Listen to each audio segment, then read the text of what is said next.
Borderlands 4 is the direct follow-up to Borderlands 3, and it's clear the developers wanted to fix some major issues from the last game. Gone are the cringe jokes, the chatty villains, and the absurdly tanky boss fights. But in fixing those problems, has Borderlands 4 swung too far the other way? The result feels strangely off, like it's trying to mimic the magic of the series without fully capturing it.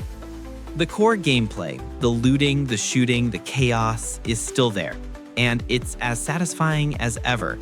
Picking up weapons that explode, bounce, or turn enemies into fireworks, that thrill hasn't changed. But the story? That's where things start to fall apart. You step into the boots of one of 4 Vault Hunters, each with unique abilities that can completely change how you play. Vex the Siren can summon ghostly allies, while Aeon the Forged Knight wields elemental weapons for devastating melee attacks. For the first time, every Vault Hunter feels genuinely fun and useful, whether you're flying solo or teaming up in co-op. But here's the catch. The characters themselves are dull. The returning favorites from previous games barely show up, and the new cast?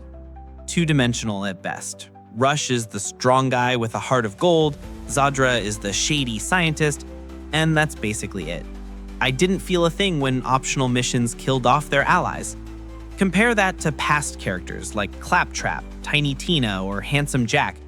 They may annoy you, but at least they make you feel something. Borderlands 4? Not so much. The storyline is messy too. You're chasing a vault, get a creepy time-controlling implant, but almost immediately you're given a robot companion that renders it pointless. Then suddenly you're rallying a resistance with characters you barely know. The motivations feel forced and the emotional stakes practically non-existent.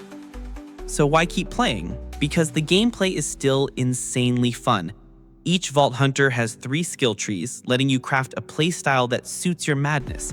Exploding enemies, flashy loot drops, insane gadgets, boomeranging axes, bouncy black holes, heat-seeking missiles, you name it. Movement is slick too, with faster climbing and sliding, gliding, and a grappling hook that makes fights and exploration a blast. The problem? After 10 to 15 hours, combat starts to repeat itself. Enemy types start to feel recycled, side quests are mostly filler, and leveling up can become a grind unless you do boring optional missions. If it's narrative and humor you're after, Borderlands 4 doesn't deliver. Bottom line, if you want mechanically solid gameplay, crazy loot, and the joy of mastering different Vault Hunters, Borderlands 4 delivers. But if you're looking for memorable characters or a gripping story, you'll be left scrolling your inventory while the dialogue drones on.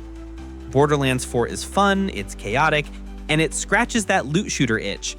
But the soul of the series, that might be lost somewhere between all the bullets and loot drops.